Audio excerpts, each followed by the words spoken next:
बिस्मिल्लाहिर्रहमानिर्रहीम। Hello and अस्सलाम वालेकुम। कैसे हैं आप सब? ठीक ठाक हैं? मैं हूं हिना अजमीन, तो वेलकम करती हूं आपको अपने चैनल पर। सबसे पहले तो आपका शुक्रिया अदा करती हूं क्योंकि आपने अपना कीमती वक्त निकाला मेरे वीडियो को देखने के लिए।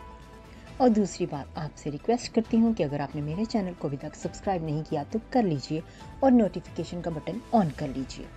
अरशद शरीफ की तस्वीर लीक होने का मामला पोस्टमार्टम करने वाली टीम इंक्वायरी कमेटी में पेश। सीनियर सहाफ़ी अरशद शरीफ की तस्वीर लीक होने के मामले पर पोस्टमार्टम करने वाली टीम हॉस्पिटल की इंक्वायरी कमेटी के सामने पेश हो गई। मीडिया रिपोर्ट्स में ज़राए का हवाला देते हुए बताया गया कि हॉस्पिटल की इंक्वायरी कमेटी का इजलास हुआ।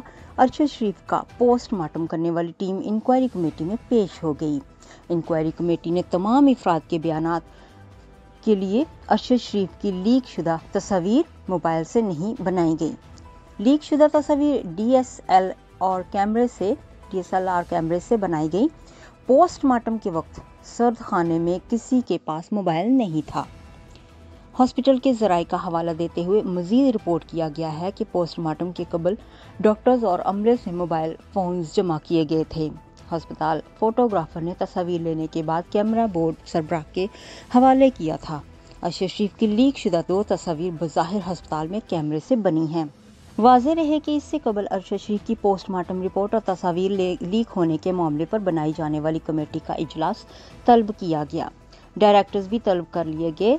बताया गया कि कमेटी बनाने वाले डायरेक्टर को भी मशकूक देखा जा रहा है। डॉक्टर नवीद शेख की सरबराही में बनाई जाने वाली 2 रुकनी तहकीकाती कमेटी ने नोटिस देकर अस्पताल के अफसरान और बोर्ड मेंबर समेत कमेटी बनाने वाले डायरेक्टर को भी तलब किया।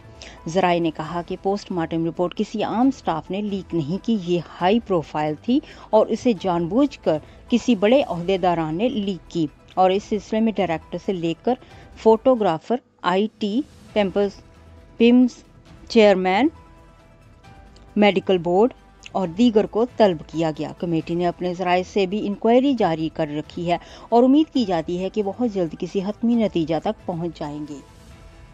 नेक्स्ट वीडियो तक के लिए मुझे अभी इजाज़त दीजिएगा। अपना बहुत सा ख्याल रखिएगा। हमेशा खुश रहिएगा। Bye bye.